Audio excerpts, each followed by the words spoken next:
महाराष्ट्र में भक्त हुए श्री त्रिलोचन जी,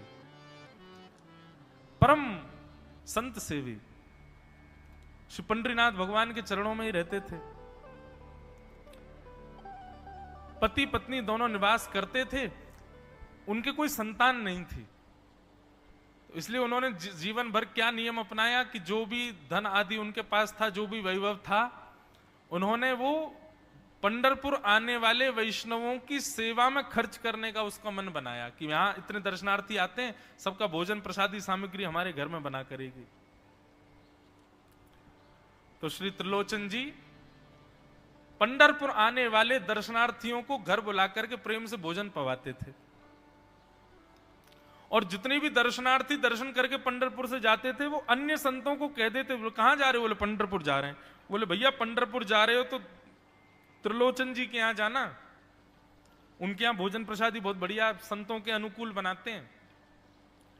बड़ी ख्याति हो गई महाराज जी, अब तो जितनी भीड़ पंढरपुर विठल मंदिर में उतनी भीड़ त्रिलोचन जी के घर के बाहर संतों की, दर्शनार्थियों की, सब प्रसाद पाने के लिए जाते।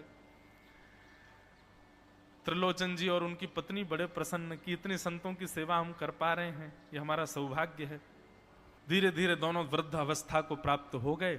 दोनों वृद्ध हो गए तो अब इतनी सामग्री बना नहीं पाते, कोई सेवक नहीं था, स्वयं बनाते थे पति पत्नी मिलकर के। अब तो ऐसा हो जाता, कभी कभी दाल लग जाती, जल जाती, रोटियां सेकते तो रोटियां जल जाती। वृद्ध अवस्था, थक भी गए थे बहुत ज्यादा, तो प्रसाद पवाते तो थे, संत जन बेचारे प्रेम से स्वीकार तो करते, पर अब स्वाद नहीं होता था, तो बेचारे जैसा था उसको पाते, थोड़ा बहुत पा करके चले जाते।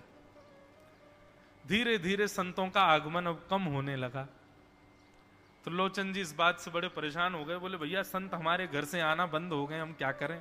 तो श्री त्रिलोचन जी महाराज ने बाहर एक बड़ा सा कुछ होर्डिंग जैसा लगा दिया, उस पर लिख दिया कि अंदर कोई संत सेवा आदि के लिए एक सेवक की आवश्यकता है, अगर किसी के अंदर सेवा भाव हो तो वो आकर के भीतर संपर्क करे।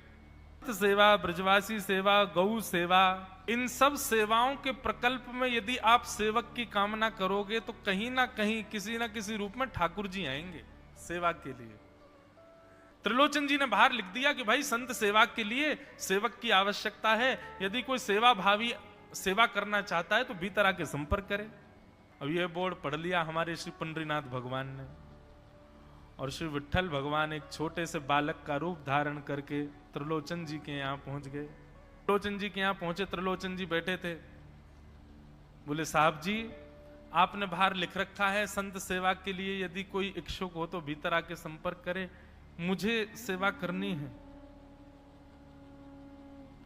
त्रिलोचन जी और उनकी पत्नी देखें, बोले कितना छोटा सा बालक है, कितना प्यारा है,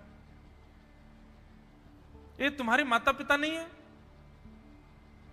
बोले होंगे तो पता नहीं, मुझे तो पता नहीं, मैंने कभी देखा नहीं अपने माता पिता को, मैं अकेला ही हूं, ना मेरे कोई भाई है, ना कोई मेरे मित्र है, ना मेरे कोई बंधु है, ना मेरे माता पिता, मैं अकेला ही हूं।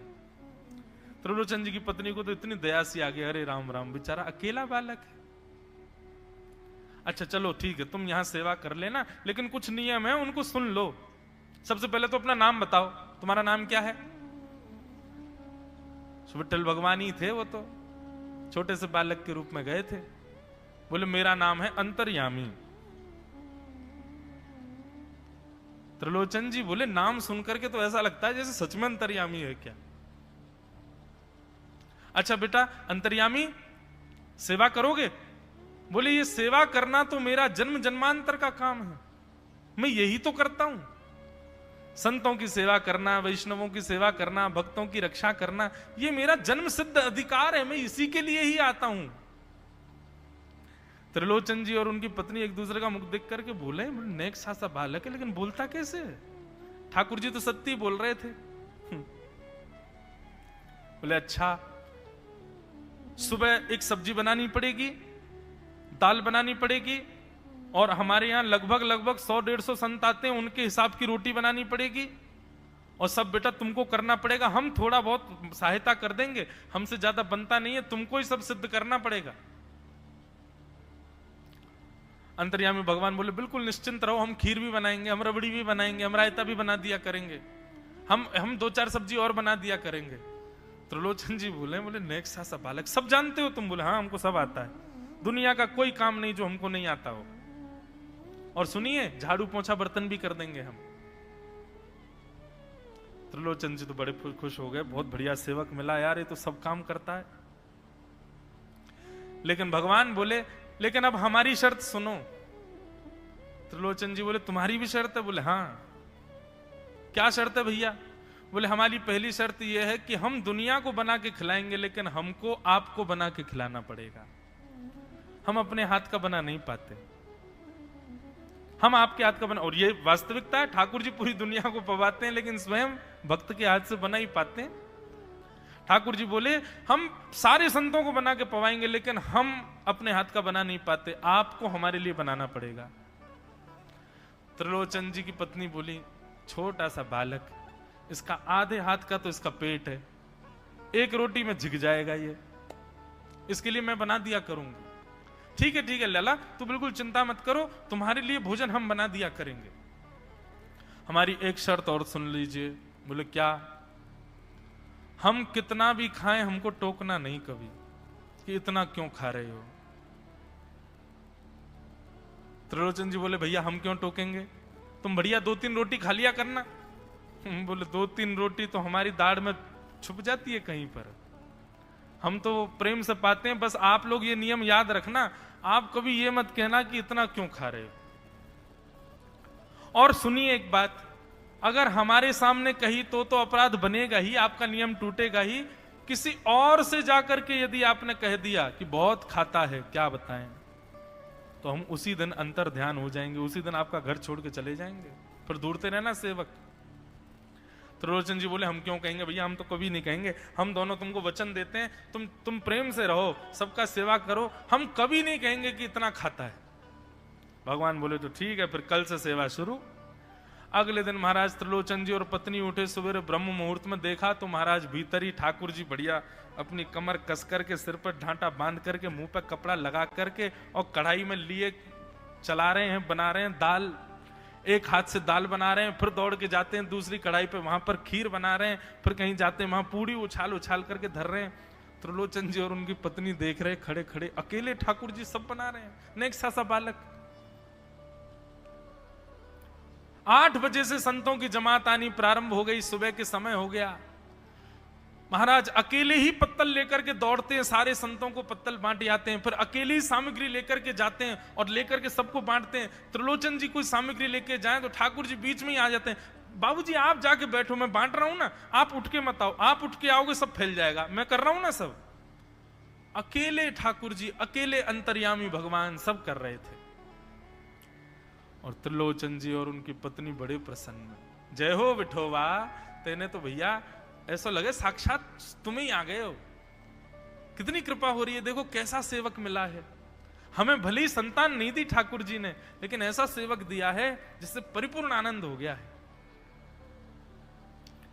संतों की भोजन प्रसादी हुई, महाराज खूब प्रेम से सब संतों को पवाया। संत भी सब वाहवाही करके गए, बोले वाह त्रिलोचन जी आपके यहां खूब बार पाया, लेकिन आज जैसा प्रसादी हमने कभी नहीं पाई। त्रिलोचन जी बड़े प्रसन्न।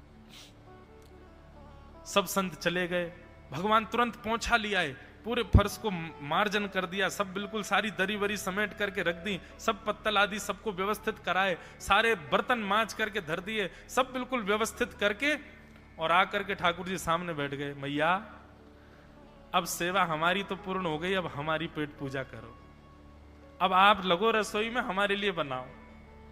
वो तो इतने भाव में आ गए, अरे मेरे लाला मैं अभी बना के लाती हूं। सुंदर सुंदर सब्जी बनाई, सुंदर रोटी बनाई, सुंदर खीर बनाई, थोड़ी थोड़ी एक एक दोना, 2-2 दोना मान लो सब्जी बनाई, 2-2 दोना खीर बना दी, 10-5 पूड़ी बना दी, ठाकुर जी की बढ़िया थाली लगाई, थाली लगा करके सामने धर दी। अंतर्यामी भगवान बैठ गए, प्रेम से पाने लगे, पाते जाए महाराज, वो तो खाते जाए, खीर उठा करके पी जाए, सब्जी उठा के पी जाए, और लाओ मैया भूख लगी है जल्दी लाओ। 10 की 10 पूड़ी एक बार में चट और लेकर के आई, बेचारी देती गई, 10 की पूड़ी और धरवा ली, फिर उनको भी पा गए। अब मैया ने इतनी सामग्री बनाई थी, बोले मैया भूख लगी है, जल्दी जाओ, आटा मारो, फिर से सेको, बढ़िया लेके आओ सामग्री, आपसे हमने कही थी कि आपको हमको पवाना पड़ेगा। नहीं नहीं नहीं बेटा, तू बिल्कुल बैठो रहे। अरे भैया मुझे तो लगी नेक्स्ट सो पेटया कोई तो कुआ है पूरा, कितना डाल दो भरे कोई ना।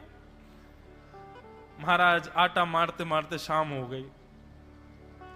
शाम तक ठाकुर जी पाते ही रहे और खूब पेट भर के पाया। महाराज एक आसन पर अखंड 4 घंटा बैठ करके भोजन किया और भोजन करने के बाद ठाकुर जी बोले ठीक है सेठ जी, अब आओ, लाओ तेल ले आओ, आपकी नक मालिश कर दूं, आपकी नक सेवा कर दूं, आप थक गए होंगे। त्रिलोचन में नहीं नहीं इसकी नहीं नहीं क्यों नहीं है, तेल लेकर के उनकी मालिश भी कर दें। इस प्रकार चले। त्रिलोचन जी की पत्नी बेचारी पहले दिन तो कुछ नहीं बोली, दूसरे दिन भी कुछ नहीं बोली, तीसरे दिन उसके मन में आया, बोले ये क्या कर लिया हमने, सुबह जितना भोजन बनना चाहिए उतना तो ये अकेला ही पाता है, सुबह संतों का ये बना देता, पर शाम को इसके लिए जितना बनता वो संतों के बराबर ही बैठता है पूरा। त्रिलोचन जी कहते नहीं नहीं तुमको याद नहीं उसने कहा था कभी कहना नहीं है ऐसा। बोले हाँ नहीं नहीं मैं ध्यान रखूंगी, नहीं कहना है।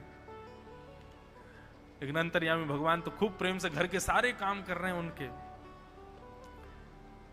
महीना 1.5 महीना बीत गया, खूब आनंद से सेवा चल रही थी। एक दिन त्रिलोचन जी की पत्नी पड़ोस में किसी के पास बैठी थी, तो पड़ोसी तो होते ही हैं सब घर के बात बोलने वाले, उन्होंने कह दी, बोले कि आपके घर में तो आजकल बड़ी खुशहाली आ गई है। त्रिलोचन जी को देखा, चेहरे पे कैसा तेज आ गया, लाल लाल टमाटर जैसे गाल हो गए उनके।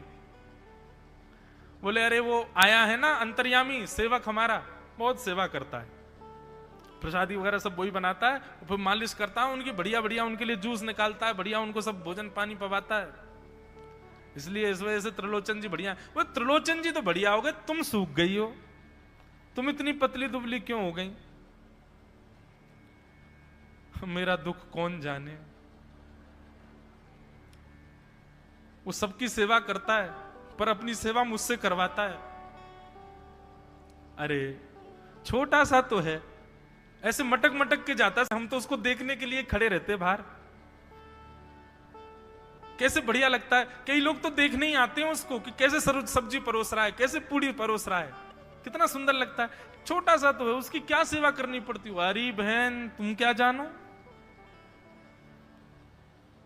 2, 4, 5, 10 किलो आटे की कब कब में रोटियां पूड़ियां खा जाता है चपेट करके, कोई पता नहीं चलती, पेट है कुआ है समुद्र है क्या है पता नहीं चलता है, इतना खाता है इतना खाता है इतना खाता है। 4 घंटे की समाधि पर बैठता है एक साथ, थाली नहीं थाल लगाना पड़ता है उसके लिए, इतना खाता है। जैसे ही कहा इतना खाता है, ठाकुर जी अंतर ध्यान हो गए। शाम का समय, त्रिलोचन जी रोज शाम होते ही बैठते थे, थोड़ी देर कुछ चर्चा आदि करते थे भक्तों की। त्रिलोचन जी ने बुलाया, अंतर्यामी, ओ बेटा अंतर्यामी कहां हो, जल्दी आओ, चलो शाम हो गई है, थोड़ी देर बैठे कुछ सत्संग करें कीर्तन करें। अंतर्यामी नहीं आए, पूरे घर में खोज लिया ठाकुर जी नहीं मिले, रसोई घर में खोज लिया ठाकुर जी नहीं मिले, पड़ोसियों से पूछ लिया नहीं मिले, सब्जी मंडी देख आए ठाकुर जी नहीं मिले, पूरा पंढरपुर देख लिया लेकिन ठाकुर जी नहीं मिले। त्रिलोचन जी बड़े उदास हो गए, पत्नी से कहने लगे पता नहीं कहां चला गया, कहां गया होगा पता नहीं। देवी तुमने उससे ये तो नहीं कह दिया था कि इतना क्यों खाती। बोले नहीं नहीं मैं तो कान पकड़ती हूं, मैं कभी नहीं कहती उससे। बोले किसी और से तो नहीं कहा था ना तुमने, क्योंकि उसने वचन दिया था ऐसा कहोगे तो मैं चला जाऊंगा। बोले हाँ आज एक गलती हो गई, पड़ोसी के पास बैठी थी, उससे बात करते करते मेरे मुख से गलती से निकल गया कि अरे उसके लिए तो बहुत बनाना पड़ता है, 10 किलो आटा खा जाता है, इतना खाता है, तो निकल गया था। समझ गए? बोले ओहो इसीलिए चला गया, उसको पता चल गया कि तुमने कह दिया है तभी चला गया है।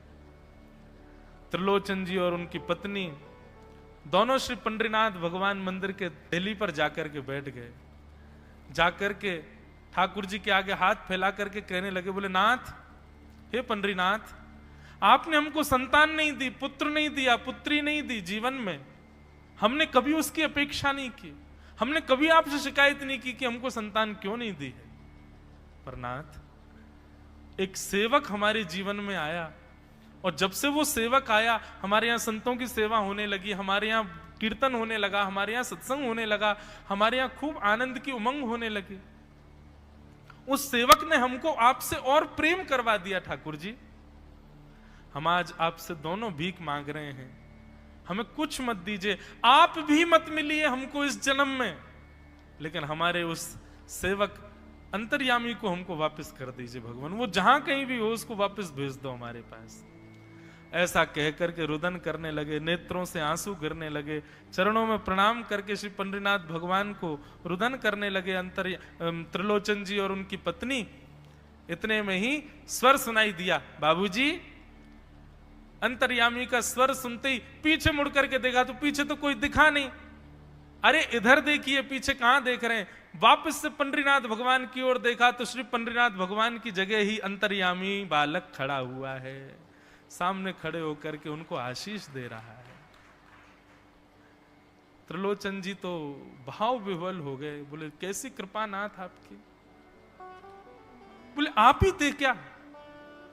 बोले तो इतनी अच्छी संत सेवा, इतनी अच्छी खीर, इतनी अच्छी पूड़ी, इतनी अच्छी सब्जी, और आपकी जो सेवा और इतने अच्छे अच्छे सत्संग कीर्तन, ये मेरे अलावा कौन कर सकता है? संतों की सेवा तो मैं ही करता हूं ना। आपने संत सेवा के लिए सेवक मांगा था, इसलिए मैं ही आपके यहां चल करके आ गया।